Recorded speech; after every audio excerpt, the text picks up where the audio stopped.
Francis alum, Julia Nazarenko. She was absolutely instrumental in putting together this presentation. And she's here with me tonight for moral and technical support.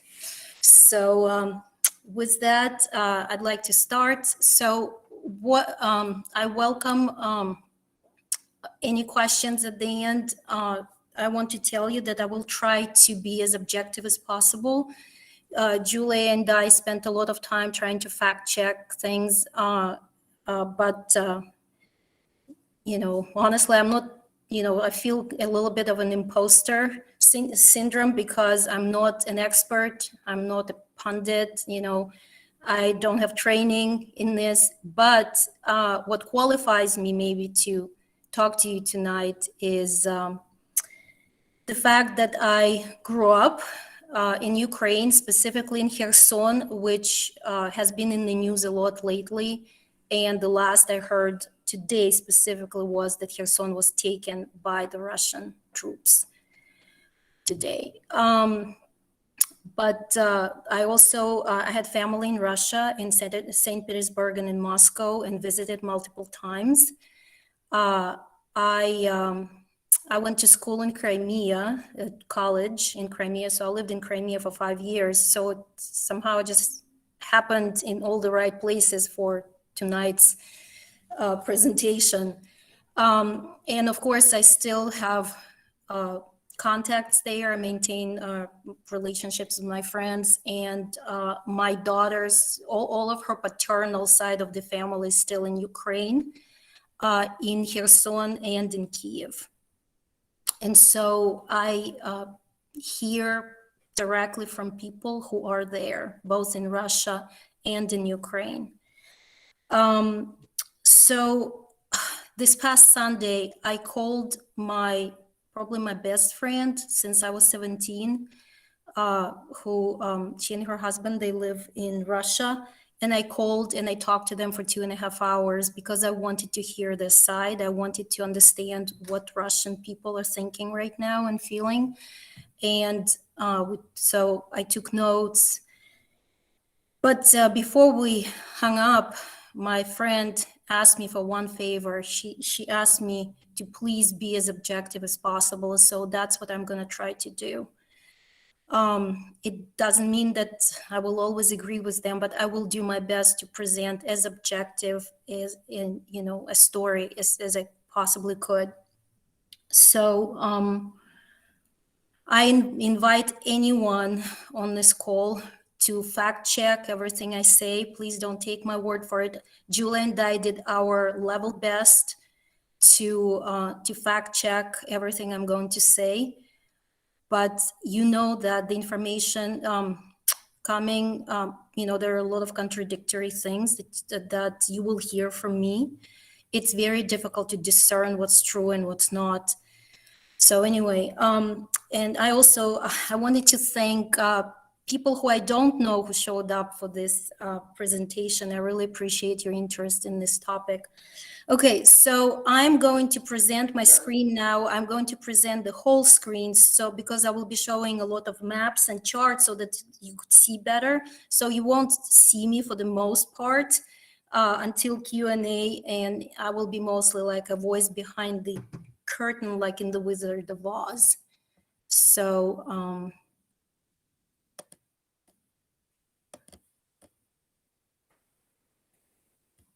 hold on, but I need to. Yep, selected.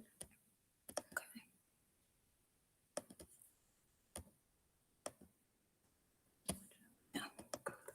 Yeah. Okay, sorry, I need to go to the beginning. This is the last slide. Can everybody hear me? Yes, we can hear you and we can see you. Yes, we can hear you and we can see your slides. Thank you so much. Okay, so they say that in order to understand the present, you have to understand the past. We don't have much time to understand the past, so we'll just have like a cursory glance, but everything I selected to tell you about the past is there for a reason. So can everybody see well? Yeah? Okay, so this is the map of Kievan Rus. So 10th to 12th century is centuries is when these people, the Eastern Slavs, was probably the most powerful group of people in Europe at that point, and they occupied the largest territory. And you can see, so circled in red, so this is where Russia, Belarus, and Ukraine started.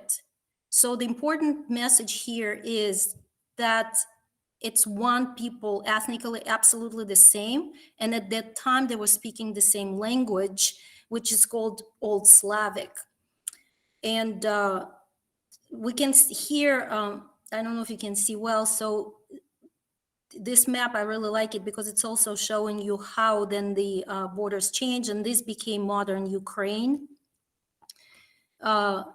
This became Belarus, and everything on the side of the green line became Russia. So Kyiv is right here. So you can see, so, you know, it's now it's in Ukraine. So basically the point is that it's the same people that were speaking back then the same language, the same origins. So we're going to skip, or so here we are, the 12th century. We're going to skip the next 300 years of Mongolian invasion, and they kept coming and going and coming and going and raiding and pillaging everything. So here is the next map of after those 300 years of a really, really bad experience. Ukraine did not come out so well. So here, here's what we see. This is called the Cossack Hetmanate. So it was not a kingdom. It was called Hetmanate. Hetman means a leader, and so it was not large in territory. A lot of Ukrainians actually ended up under this Polish-Lithuanian Commonwealth. I will actually show you, if you can see this, Podolia right here and Galicia right here. Now they're part of Ukraine, and this is where there is a lot of very strong Ukrainian nationalistic sentiment. But back then you can see that it wasn't even part of Ukraine.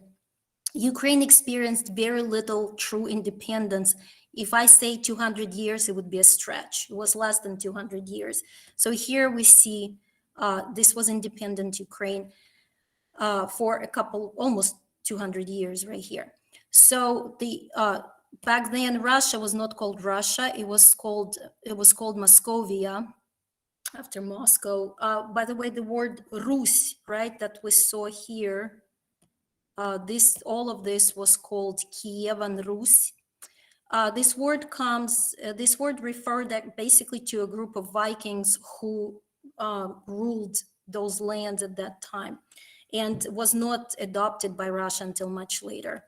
Ukraine comes from the word Okraina, which means the edge, the end, because Ukraine always found itself kind of on the edge of everything, each kind of kingdom.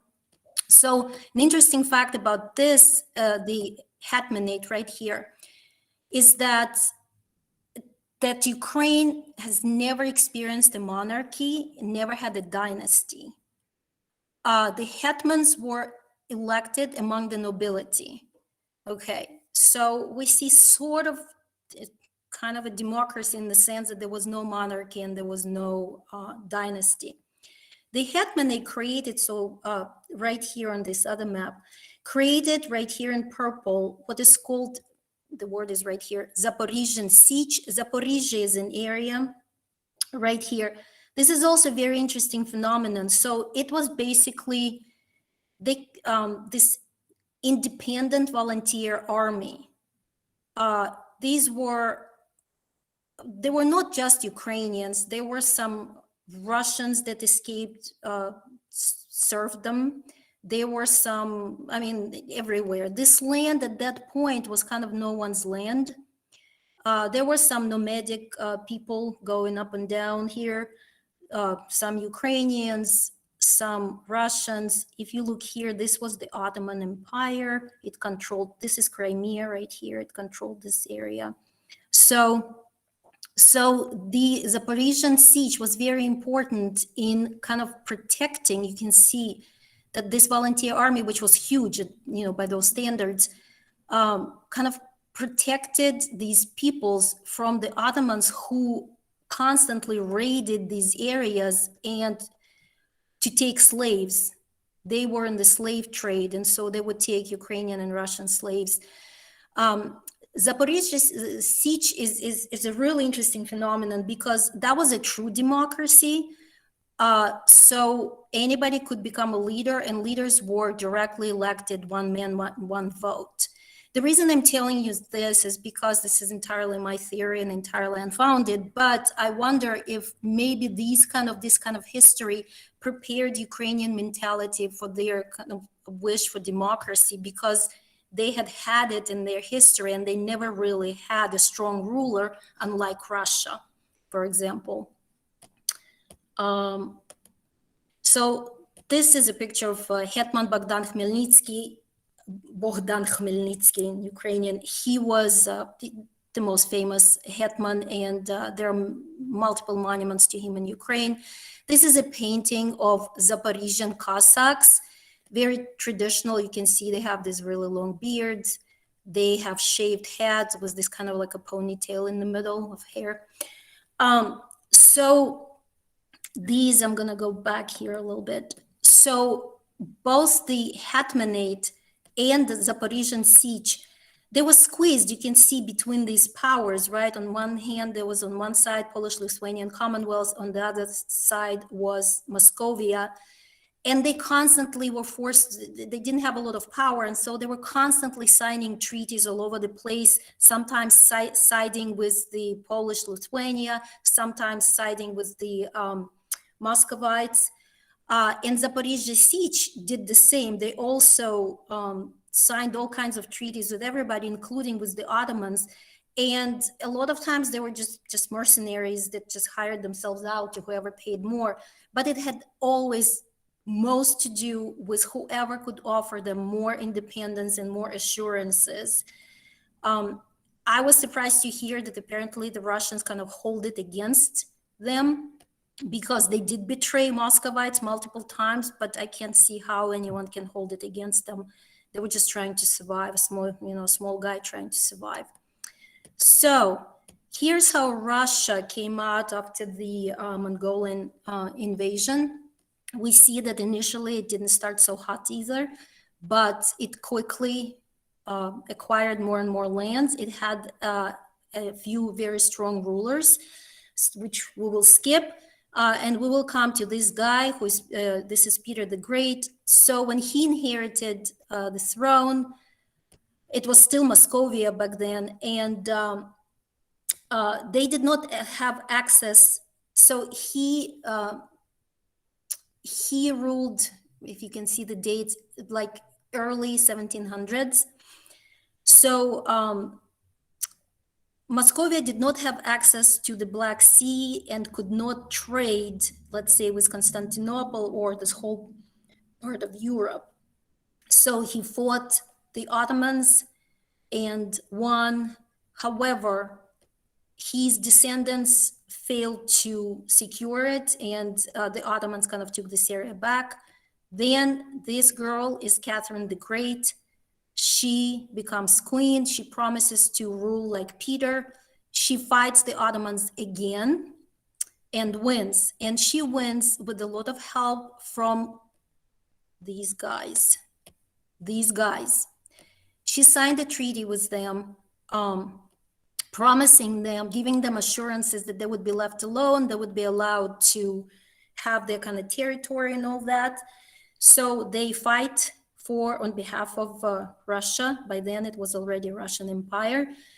But once Russia wins and gets all this land, Catherine the Great issues a decree abolishing the Zaporizhia siege, and everybody who was there, they were basically forcefully dispersed around the area. Something that's very important for us to remember is that the next thing, she knew from this guy's experience, that it was hard to hold on. You could win the war, but to hold on to these areas was very difficult right here because the Ottomans were powerful and they kept pushing back. So she had a brilliant idea, or maybe her prime minister, Potemkin, we don't know. They offered free land to anyone willing to settle here. The thinking was, right, that if you have population living here, it creates a buffer and hopefully establishes these lands behind Russia. Moving on. So this map is from the 1900s, and we can see at this point, Ukraine has zero independent land. So it ends up being divided between three powers. Part of it is in Poland. This is actually Belarus, which did not have its own land either. But anyway, part of it is, a large part of it is under Russian Empire. And this area here is under Austro-Hungarian Empire. So Ukrainians spent a lot of times under Poland and Russia. Neither treated them well. Actually, since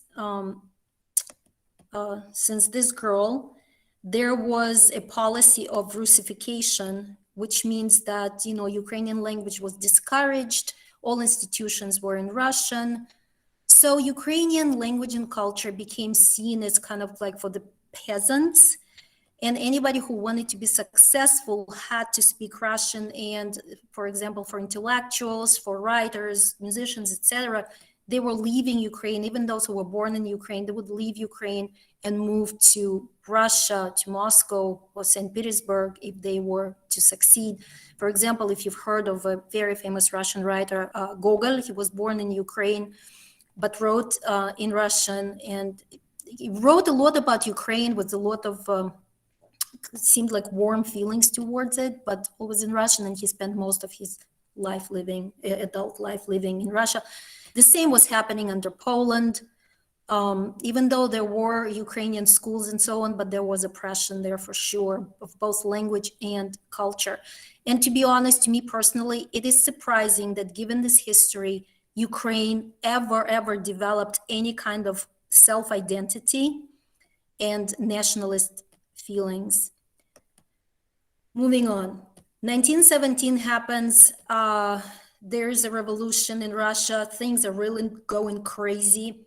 Ukraine again sees this as an opportunity and tries to establish a Ukrainian republic. These are the years.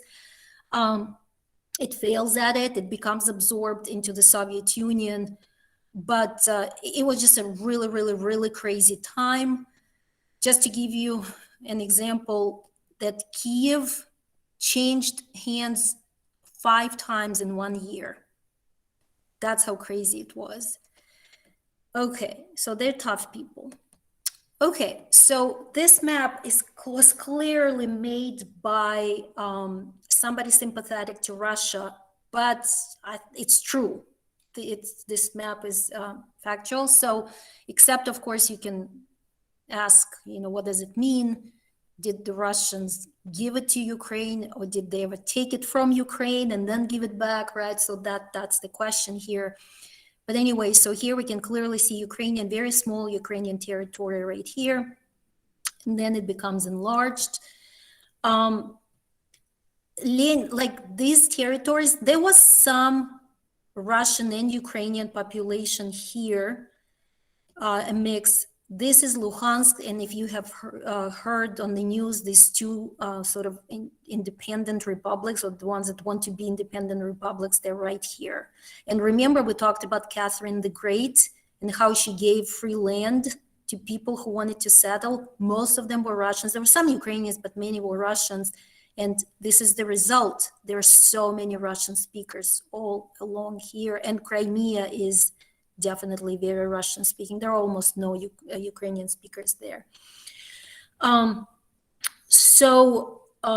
This was under Poland until 1945, when the Soviet army, well, we're talking about World War II, right? The Soviet army is beating back the Nazis, moves into, this is all Western Europe here, moves into Western Europe, and liberates these lands. And this is the first time when this, which is called Western Ukraine, is attached to the rest of Ukraine by Stalin, who basically took this land away from Poland, some from Hungary and so on. So I'm sure he didn't do it because he was nice, but because he was trying to extend the Soviet territory right here.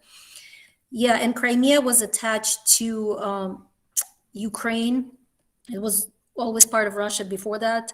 In 1954 by Khrushchev. Khrushchev was from Ukraine and I guess had warm feelings. I don't know. But it was a purely administrative decision. It didn't really make any difference to anybody.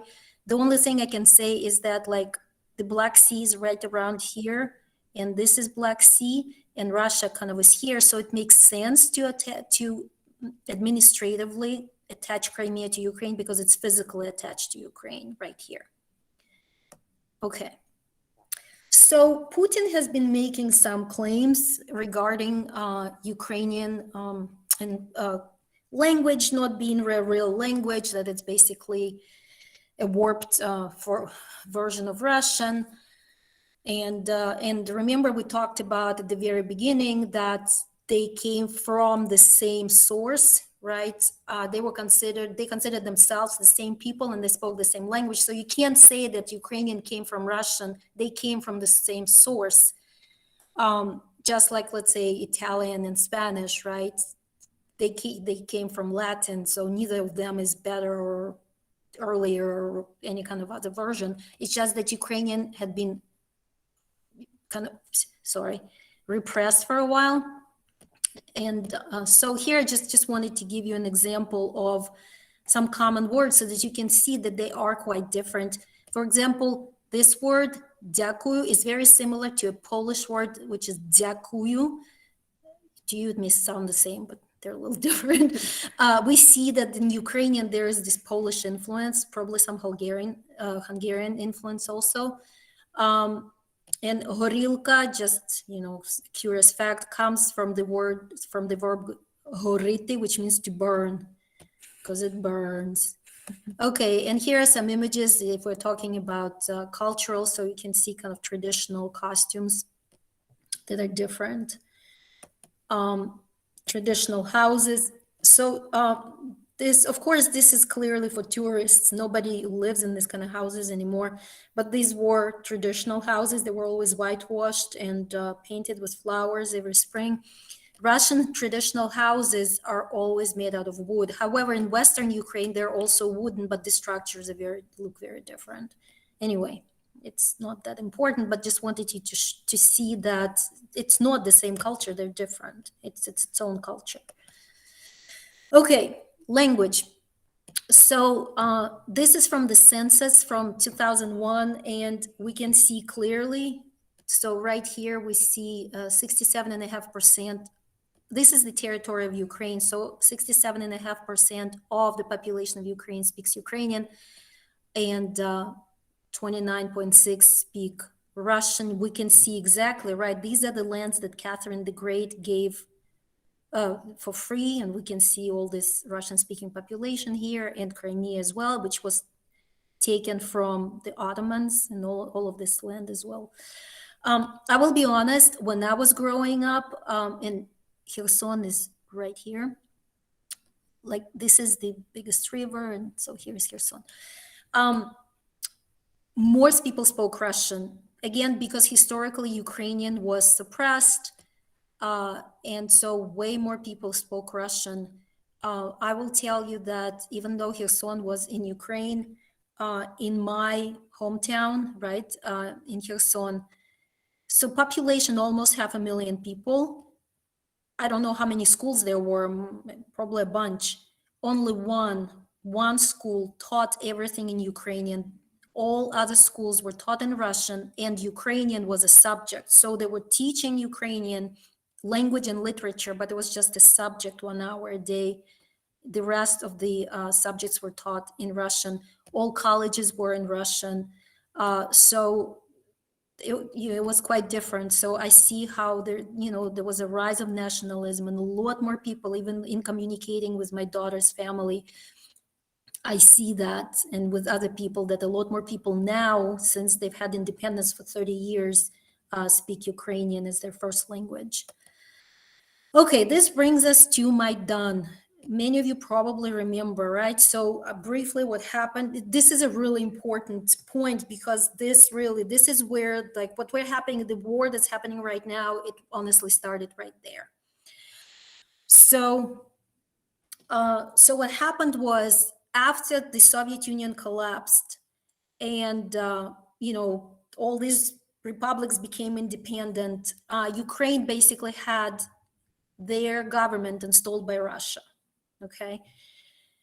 And this leader that was installed by Russia was supposed to sign an agreement with the European Union and backed out at the last minute under pressure from Putin. And these protests erupted.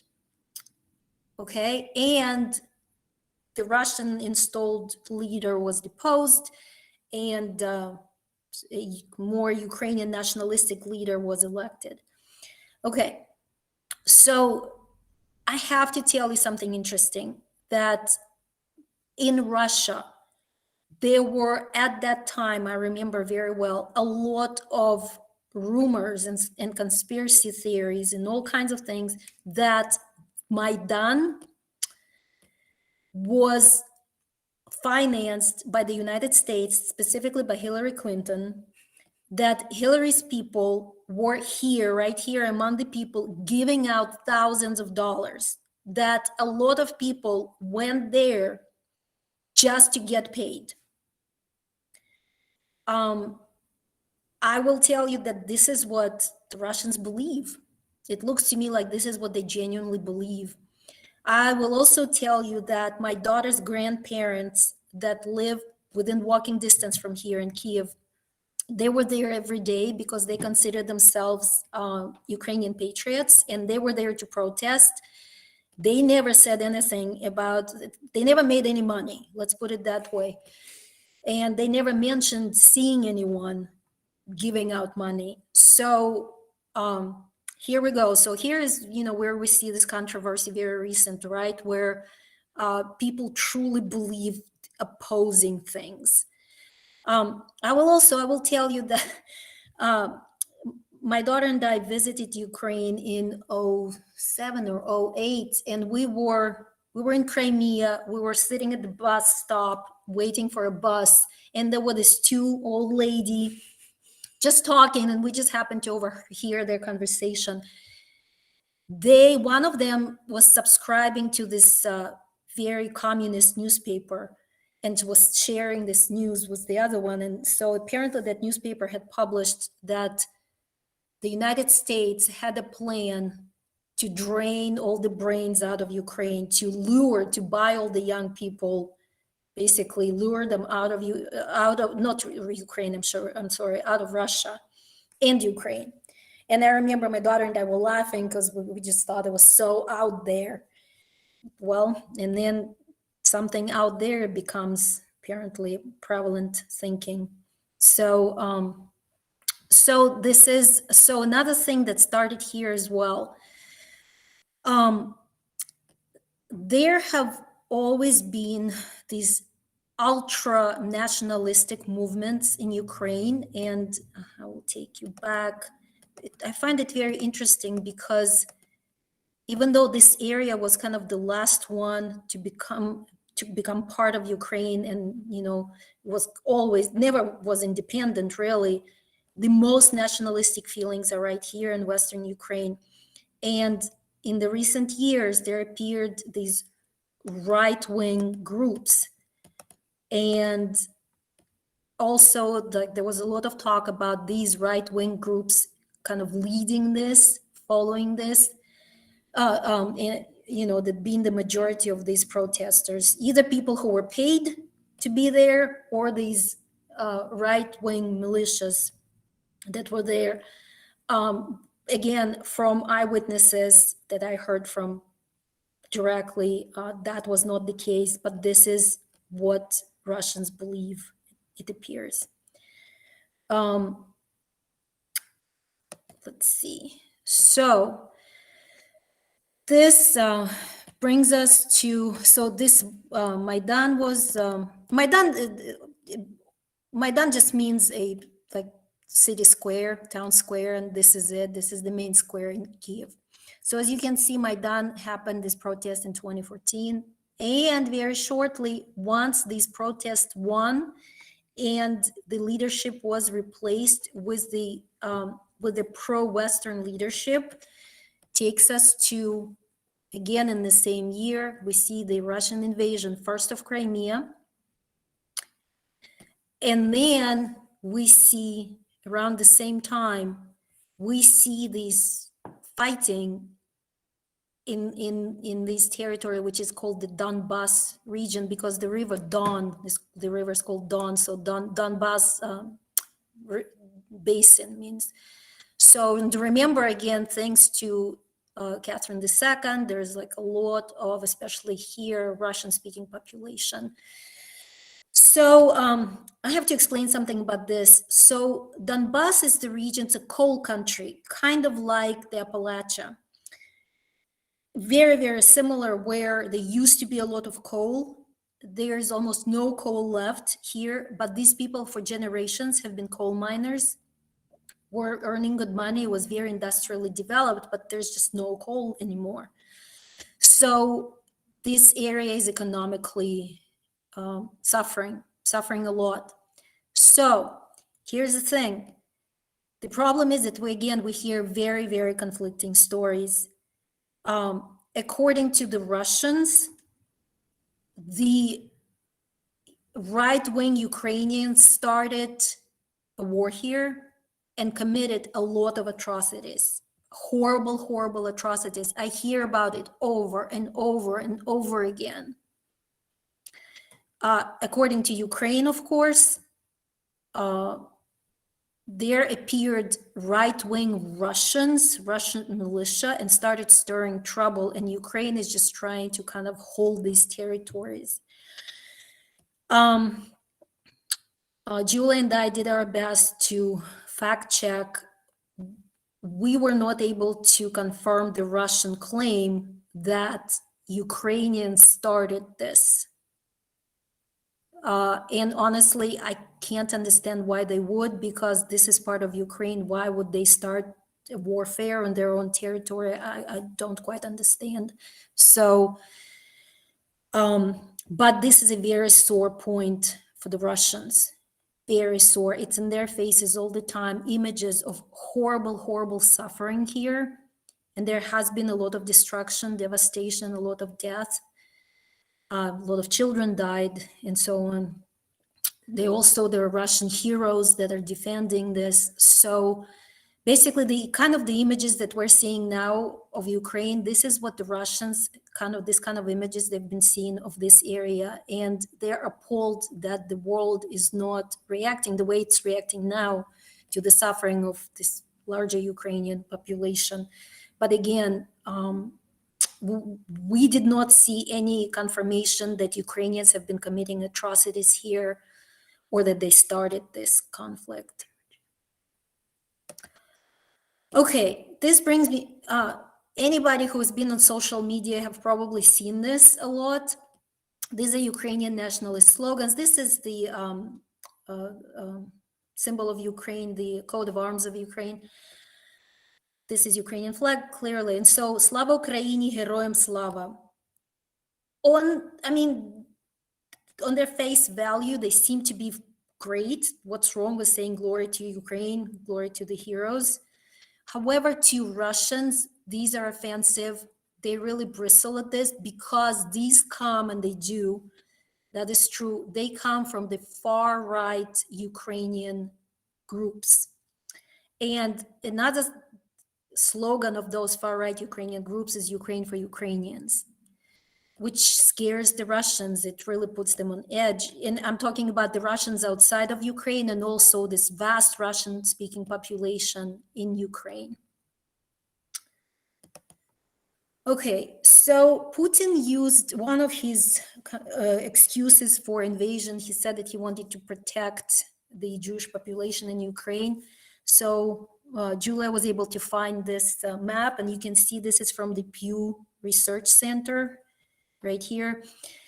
So let's see, in some countries in Central and Eastern Europe, roughly 1 in 5 adults or more say they would not accept Jews as fellow citizens. This is for my friends who are Jewish, who are watching this presentation right now. And you can see for yourselves, you can see all the numbers that Ukraine actually, I did not know that myself, that Ukraine seems to have the least number of anti-Semitic people living there. I will be honest with you, growing up in Ukraine, I experienced plenty of anti-Semitism, but I also experienced plenty of anti-Semitism from Russia. I honestly, the Jews, we did not see the difference. There was anti-Semitism coming our way from everybody. So, but it appears that it has changed lately. And of course, well, I don't know if many of you know that the current president of Ukraine, Vladimir Zelensky, is Jewish. So the fact that he was elected, and he doesn't hide the fact that he's Jewish. So,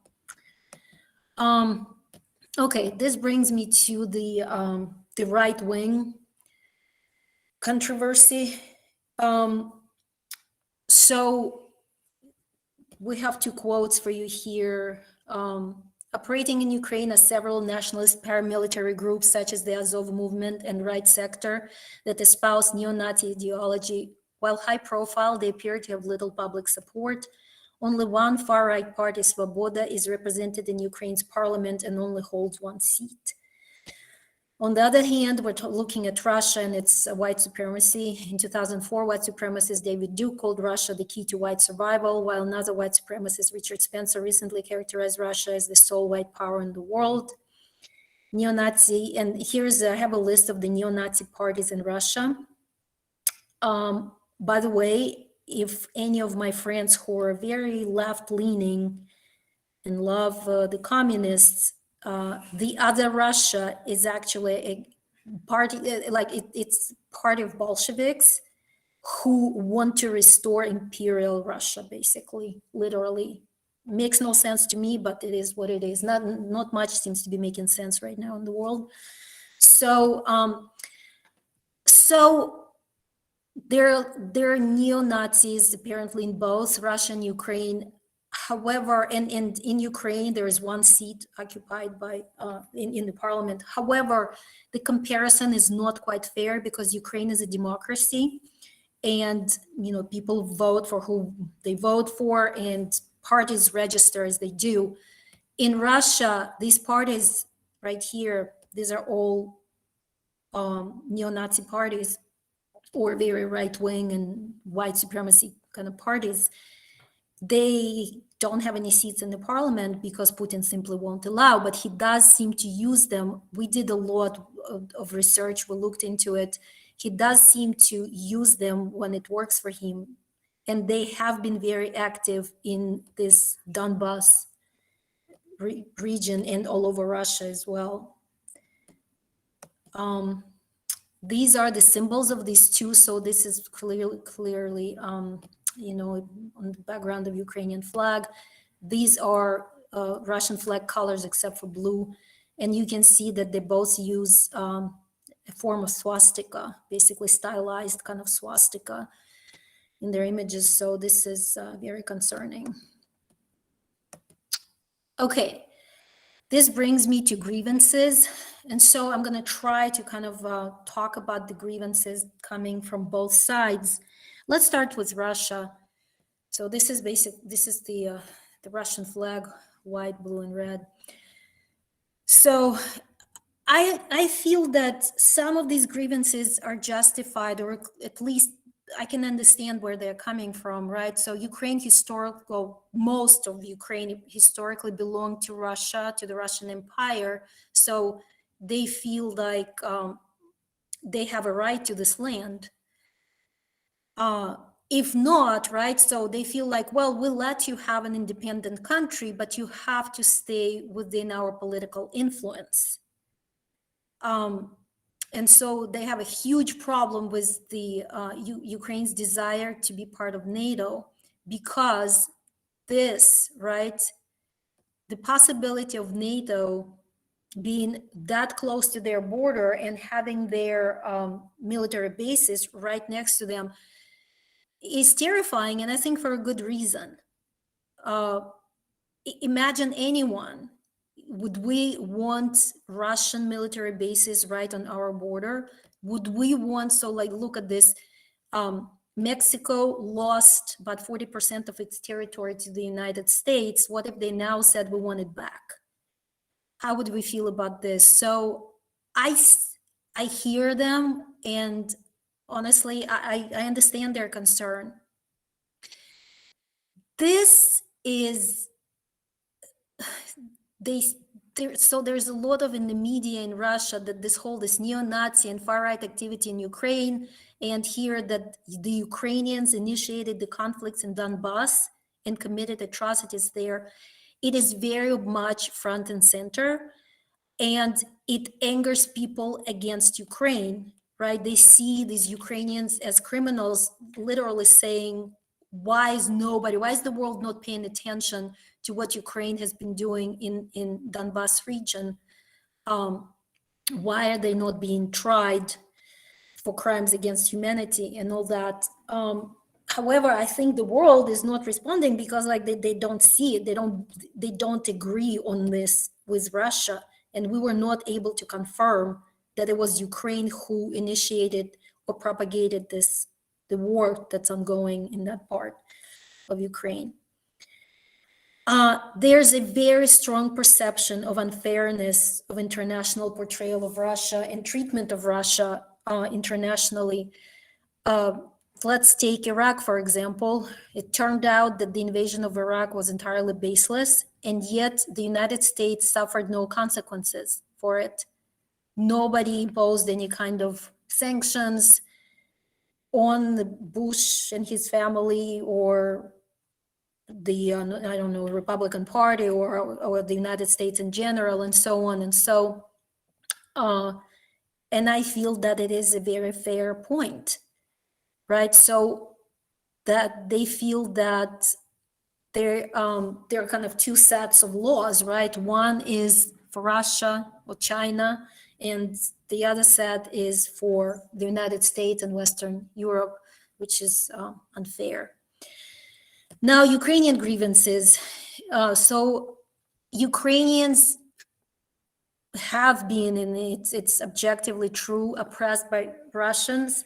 And to this day, many Russians, I would say maybe probably most Russians, believe that Ukraine doesn't have its own identity, that Ukrainian language is a form of Russian, and Ukraine doesn't have its own culture, that it's all kind of mimicking Russia. I will tell you that I recently saw a speech that President Zelensky, president of Ukraine, gave. The speech was specifically for the citizens of Russia. He spoke Russian and addressed them. And he said, we are a nation. Please believe me, we are a nation and we have a national identity. Honestly, given the history of Ukraine, that it was always split up and almost never had its independence, it's really remarkable that they do have a national identity, but they do. They clearly do. We can see it now. There's a lot of patriotism. And I think that Putin, being as old as he is, he was born and raised in the Soviet Union.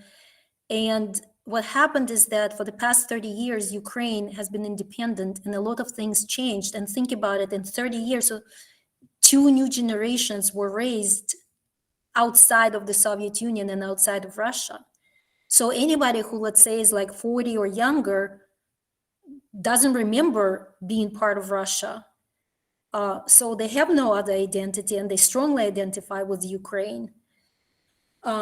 Even if they're Russian speakers a lot of times. Okay, same claim here, right? Ukrainians believe that it was the Russians who initiated military confrontations in Donbass and are trying to take away Ukrainian territory. Russian occupation of Crimea unprovoked, as far as Ukrainians are concerned. Remember that this occupation of Crimea and then the Donbass region was a response to Maidan, right? To Ukrainians getting rid of pro-Russian government. Okay, Russia has been inflaming ethnic tensions between Russians and Ukrainians all over Ukraine. I will tell you that my mom's friend in Kherson in 2014 told us that she saw some paramilitary groups wandering around Kherson. They didn't know who they were, but they were trying to stir trouble. My impression is that they were kind of going, since here, I'll try to show you on the map again. Kherson is right here. So remember that there's a lot of Russian-speaking population here. And so it looked to me like there were these paramilitary Russian groups trying to kind of see where they would catch, where their message would stick. And it clearly stuck here because they were here in Kherson for a few days and then disappeared.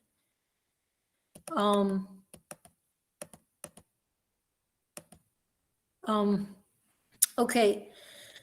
Now that Russia has recognized these self-proclaimed republics in Donbass, again in Donbass, so there's like a lot of things are stuck right there over conflict over this Donbass region. And the fact that prior to Maidan, the Ukrainian government was installed by Russia. So, and this is my last slide right here.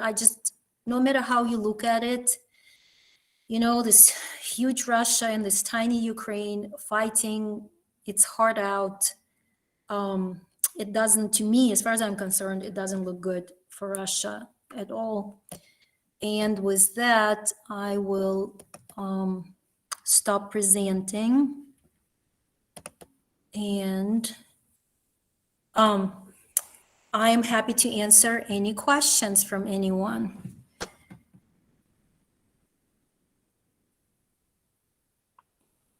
Feel free to either unmute or you're welcome to put something in the chat and I can read it to Angela and she can answer it that way. Yeah, you can just put questions in the chat, it's fine. Okay, that's a very lovely question. Do I consider myself Russian or Ukrainian?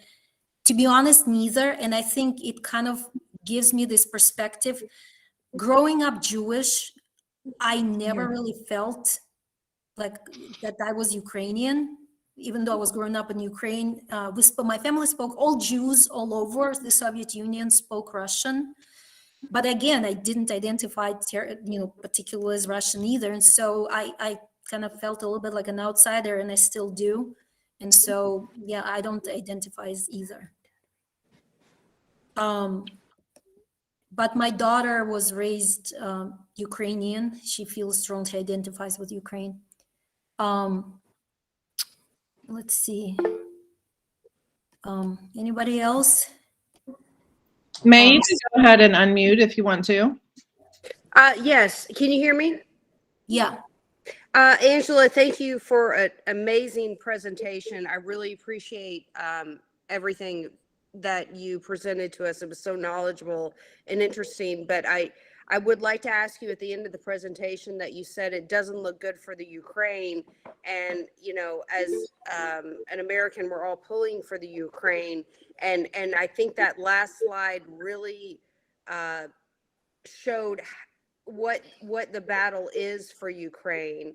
Do you feel like what we're seeing as Americans, that the Ukraine pushing back on the Russians is going to be successful, or they really just the battle is too big for them? I would like to get your perspective on that.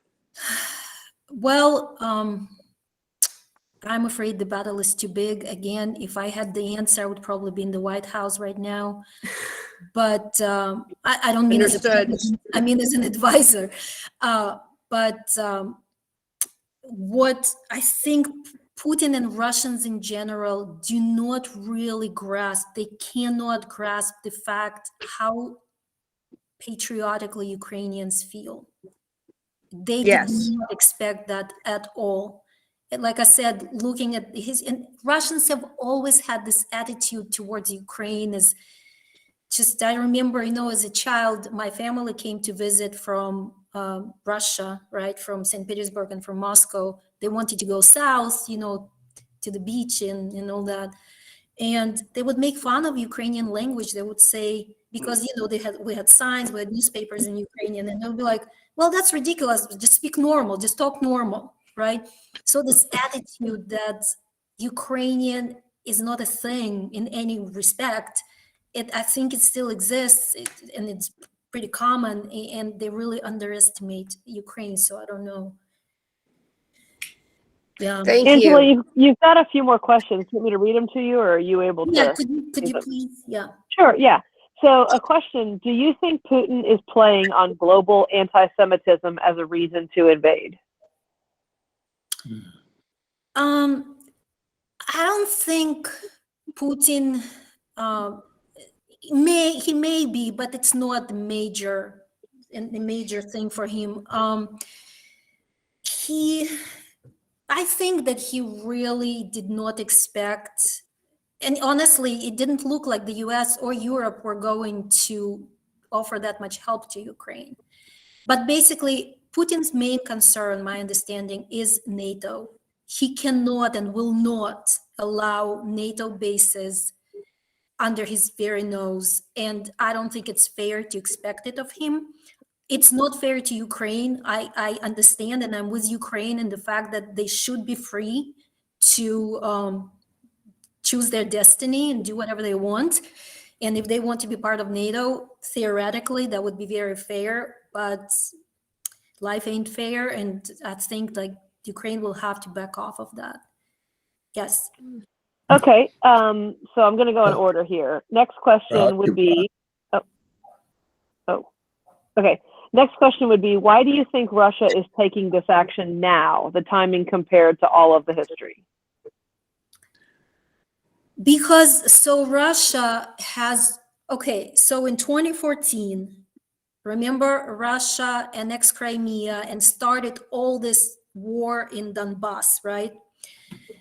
And then there were sanctions. Russia was entirely unprepared for those sanctions. There were, again, because I talk to people who live in Russia, right? My friends that I love, there were issues with all kinds of normal consumer goods. The Russians didn't know where their food was coming from. It turned out that a lot of their food was coming from Europe. Apples disappeared suddenly because they turned out that almost all the apples were coming from Holland. So, you know what I mean? So like this, there was a lot of turmoil there. So since then, Putin has learned, they prepared a lot. They stockpiled dollars, and they kind of beefed up the economy a little bit, even though the Russian economy is still, first of all, the Ukrainian economy is terribly mismanaged. The country has been very terribly mismanaged. There are a lot of oligarchs. The corruption is through the roof. Everybody's stealing from everybody, but I don't think it's much better in Russia. It's not. And they have not really built any other sectors other than the natural resources. They live off of their, selling off their oil, gas, and lumber, pretty much.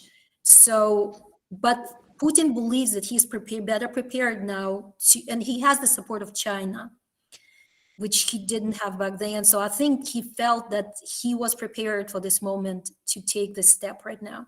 I also would like to say that if I know we're running out of time, but I'm happy to stay on. If anybody has more questions, everybody else, please don't feel bad if you need to leave, but I will stay as long as people have questions. I'm happy to talk to you. Yes, next question. Sure. There are a few more. So Jim and Rachel, is the question that you put in the chat the one you wanted to ask? I see your hand is up, so I don't know if you want to unmute and ask it or if it's the one that's in the chat.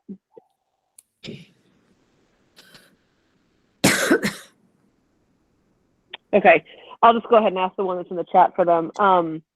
It is, what news sources do you suggest follow this, or what news sources would you suggest to avoid? Honestly, I don't trust any news sources. Everybody has an agenda. What we did, we read a lot of, first of all, we are in contact with people who are there, right?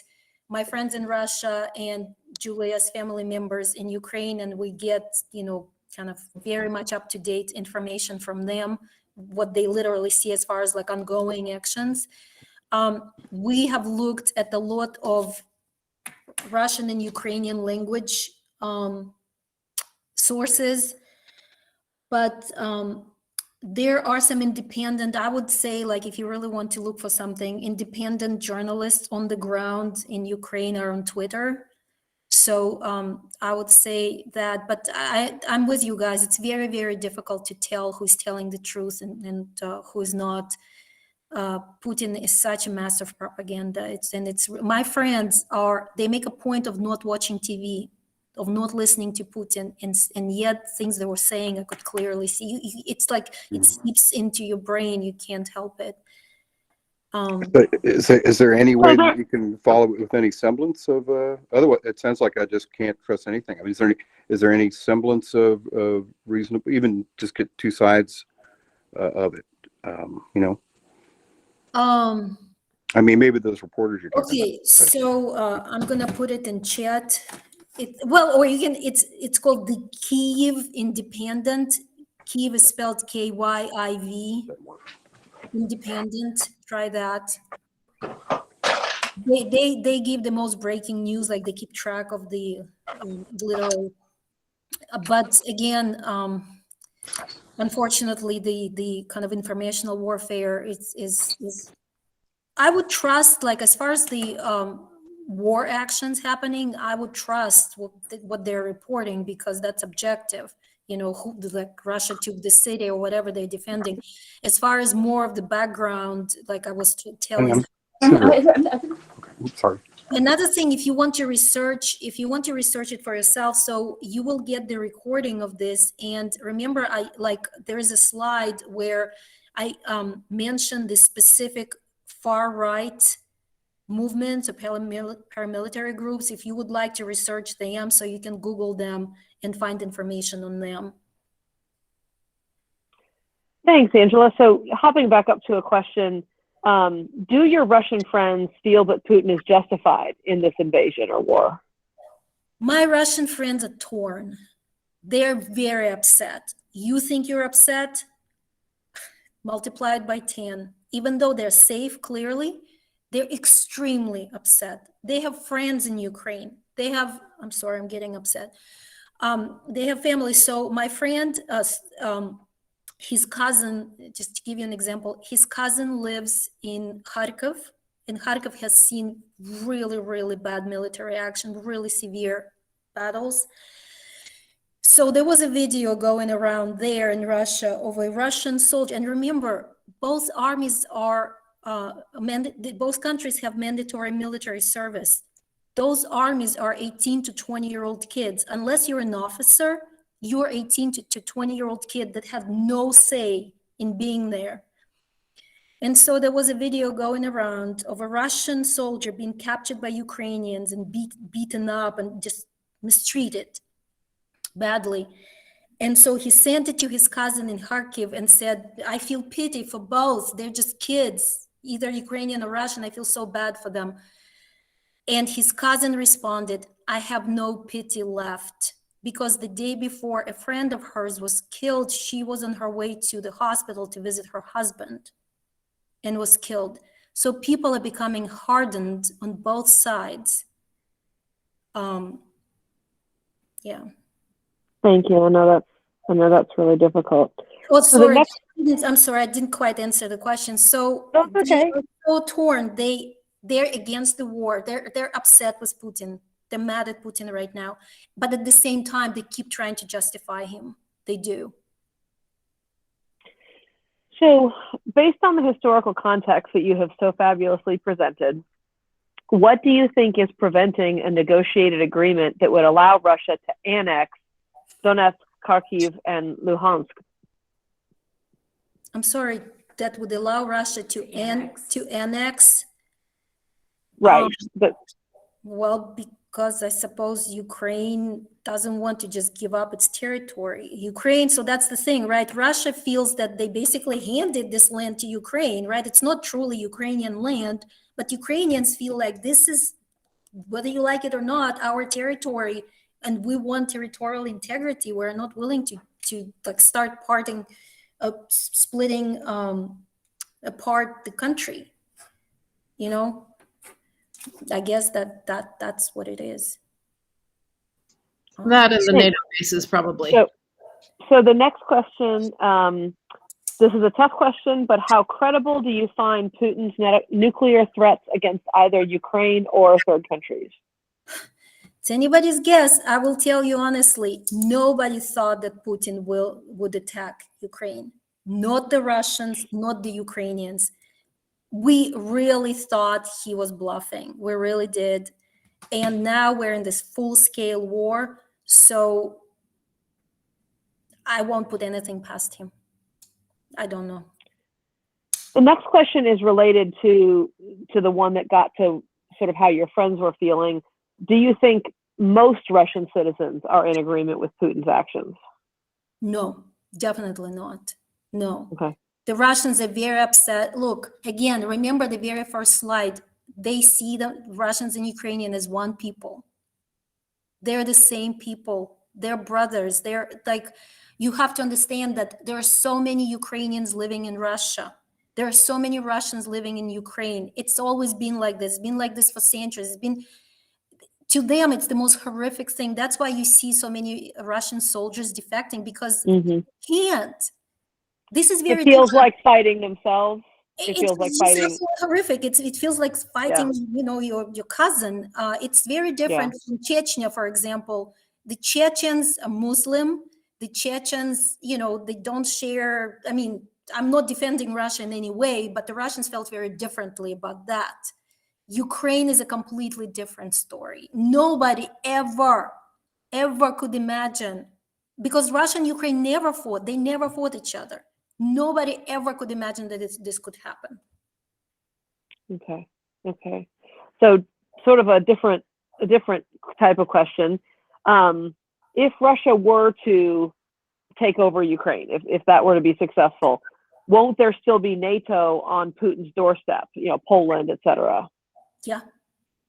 Well, but see, look at what Poland is doing, and the Baltic, these 3 tiny Baltic republics, they're freaking out right now. They were the first ones to offer arms to Ukraine because they know they're next. Because they had been under Russian control. Finland, good grief, right before war, very few people know that right before World War II, the Soviet Union attacked, which Soviet Union consider Russia, attacked Finland. Brutal war, brutal. Finland is a tiny country, but also they fought fiercely. My grandfather told me stories. Every last woman and child were killing Soviet soldiers. My grandfather was a soldier there. Again, he had no choice. He found himself there. So those countries are terrified because if Russia gets going, it may not be good. That's why Poland is accepting refugees. The Polish hate Ukrainians. They always look down on them. They've never, I will tell you, there's no love lost there. And yet suddenly, like, I was shocked. The Polish are so nice to Ukrainians. I did not expect it because they don't know what else to do. They'll give you arms. They'll give you like probably a shirt off their backs so that the Ukrainians fight this fight, right? Not them. Mm-hmm. So there's a question, and of course we're on the cusp of the State of the Union tonight, right, in the U.S. So the question is, it seems as if the U.S. or another major power, if they intervene militarily, that the consequences would be catastrophic. So then it seems as though the U.S. won't do much else other than sanctions, and therefore Ukraine may fall if we don't intervene in a more, robust way. Do you think that's an accurate perspective? Yeah. Okay. Yeah, I do. Okay. The US seems to have no stomach for. Okay. Yeah. Have the protests in Russia had any impact on the public there? I mean, you already mentioned that you didn't think that the citizens were on board. So the citizens are not on board. The only reason more Russian citizens are not protesting is because they're afraid. Many people have been jailed in Russia for protesting. Oh, they're even like kids, like teenagers, are being jailed. But so I feel like in Russia, I mean, I would say at least 90% of Russians are against this. Like they can't stomach this. Yeah. So then, kind of a related question: can the Russians take power back from Putin? Is there a way to? Here's the thing, that's kind of the point I was trying to make. Remember how Ukraine never had a monarchy, it never really had a stable government for that matter. for most of its history, and it always had this kind of like some sort of democratic institutions. The Russians fail to understand that. You have no idea when you talk to the Russians, it's like democracy. It's like they can't grasp it. They can't, like, it's too much for them. They're perfectly. My impression is that what the Russians love the most is a benevolent dictator, which is Putin, right? Putin is not a terrible dictator unless you really do something against him. He's not that bad. And so to them, it's like, perfect. We have a strong rule. Like, they're like, other than this, I think this was a big miscalculation for Putin, because the Russians are just not, and of course, the worse it looks, right? The warfare, more they feel uncomfortable with this. So kind of a related question, have you or any of your friends noticed a difference or a different tone sort of in Putin's demeanor during this escalation, kind of based on your knowledge of the language? Like, have you seen him acting differently, sounding differently, striking a different tone? He has been angry, and he usually doesn't show emotion. He has been angry. I think well, I mean, imagine his situation. He's pressured from two sides. His people are very unhappy, right? Remember that Putin issued a decree, specifically a decree that there will be no protests. He specifically forbade protests, and yet protests immediately broke out, and they keep happening. Thousands of people. These people are a mess. And so, of course, I don't think that he expected this kind of response, which honestly, I don't think Ukrainians expected either from Europe, because they're, the support, ratcheting up of the SWIFT, nobody expected that would happen. The fact that Germany would suddenly be willing to give Ukraine weapons, nobody expected that. And China seems to kind of now also kind of seems to try to distance itself. I'm sure that there were negotiations between Putin and China during the Olympics or at some point, right, where China probably promised support, but now they kind of like they're trying to walk this really fine line. So he sounds angry. Okay. But the fact that he was willing, these negotiations, which of course went nowhere very recently. Do you think that Russians are getting accurate information as to what is going on in this invasion? I think they're getting accurate information as far as like the war, specifically what's happening. Like I said, there's a difference between like factual information and the interpretation, right? And of course, they're getting like we saw what happened in our elections with Russian interference, right? The power, like, we cannot underestimate the power of Russian propaganda machine. It's absolutely phenomenal. But there are a lot of like soldiers are texting, Russian soldiers are texting that. So Russia is trying to curb access to social media. But my friends explained to me, I didn't quite understand, but most people have a way of going around it. So they still get, like my friends, for example, they listen to the BBC, they listen to some French station, they consume news outside of Russia, but still like the propaganda machine is really powerful.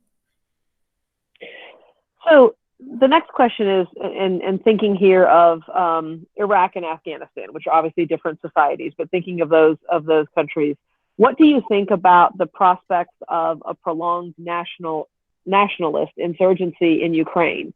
Do you think the population has the appetite for that? Yeah, I think they do. Yeah, and especially, remember we talked about these right-wing groups, but they're extremely nationalistic, Ukrainian. Plus, of course, there are other people who are just nationalistic in a good sense, right? Like they're patriots and all that. So and remember in World War II, in Ukraine, largely, it's somewhat in Russia, but it was largely in Ukraine and Belarus, where they had the partisans, right? This group of civilians hiding in the woods from the Germans and attacking constantly. It could get pretty bad for Russia as well. Okay. So back for a minute to the Western response. Do you think sanctions will work? Will they have an impact against Russia? I think it's too soon to tell. I will tell you that my friends were freaking out about the sanctions because they just bought a house a month ago, and I did not quite understand. We just couldn't, like 2.5 hours, we couldn't get into everything. Somehow their debt is in dollars, so they owe $50,000. But they're getting paid in rubles, of course. And now exchange, like, so I will tell you, so the SWIFT was announced, I think, Friday night or Saturday morning or Saturday at some point. They immediately found out about it. They were freaking out because so I will tell you, so before that, so the rate was $1 was 72 rubles. Immediately on Sunday when we talked, it was over 150 rubles. So it more than doubled. Okay. So I think Russia will have a very hard time with financial transactions. However, they did stockpile a lot of dollars, and they tried, China promised to help them stabilize ruble. So, so we'll see. I just saw today, sorry, my daughter's trying.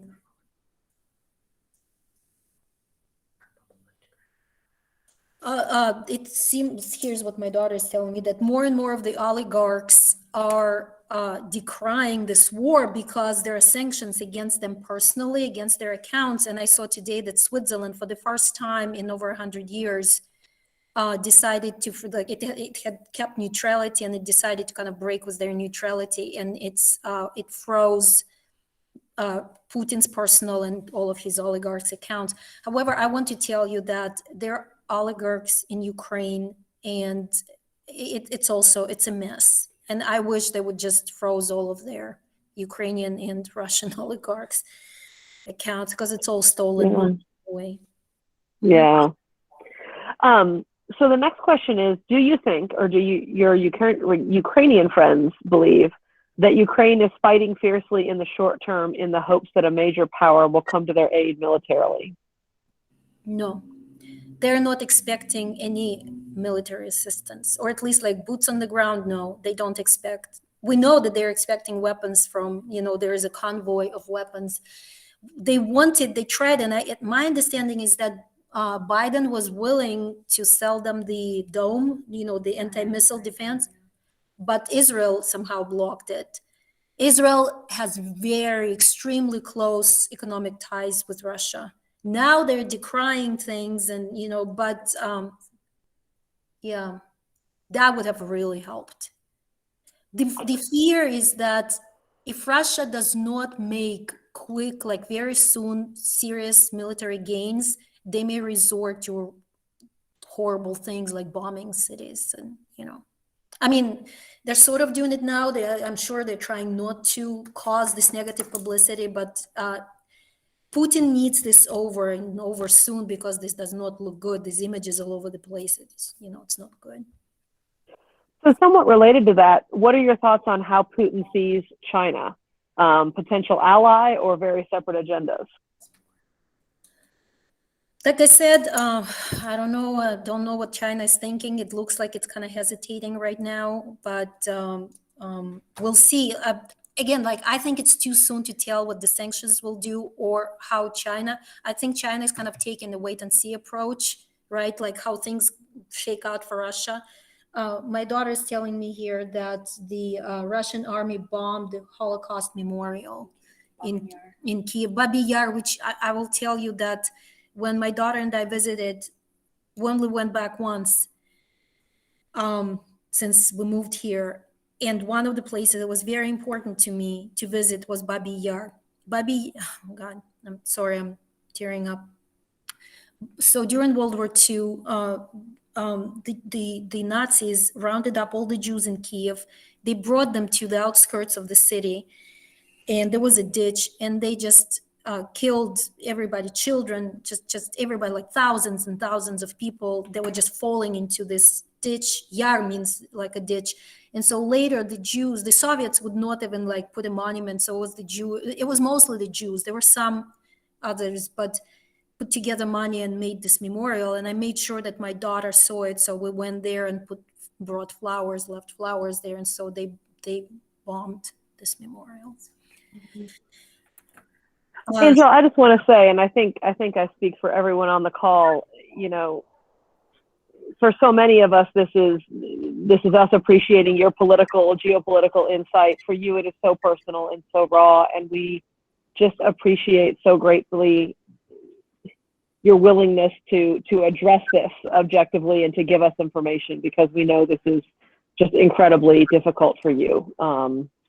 It's okay. I'm here I chose to do it. I want to tell you that my daughter's, Julia's 85-year-old grandfather was 7 when the Nazis invaded his village, and a Nazi officer stayed for 3 years. They were there, they occupied, they were living in Ukraine, and they occupied and stayed in his house in the village. And now at the age of 85, he's in Kiev. He's hiding in the subway, and we're living this horror. And it's just, but it's really remarkable. He's so optimistic. He's so proud of Ukrainian fighters. He's so optimistic. He's just, he always, like, they're just such sweet people. Always was his dream, this, has always been a Ukrainian patriot. He was at Maidan, protesting, and today my mother called me. She talked to her friend in Kherson. She is close to 80, living alone. And my mom asked her, how are things going? And she said, everything is fine. I have plenty of food, I bought plenty of food ahead of time. There's electricity, there's heat, and the store's even open. And so she's like, don't worry. My mom asked, you need money? No, I have everything. I'm fine. So I don't know how, but that generation is just something else. Yeah, that's amazing resiliency.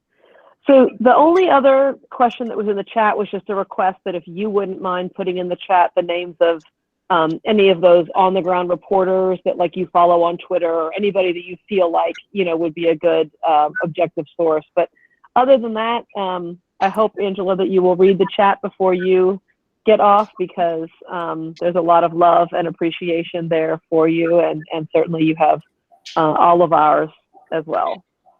Thank you. Yeah, So and I just wanted to also echo, Angela, thank you so much for offering to do this. Angela did, raise this idea herself to share with our parents, in addition to having already done this for our high school students prior to winter break. But and as we all talked, we knew that there would be many in the St. Francis community who would want to hear what Angela had to say, because it was incredibly enlightening and inspiring. And again, we appreciate you so very much. And I just also want to say how much we all appreciate this community. And it's wonderful to see so many of you here from long ago to today.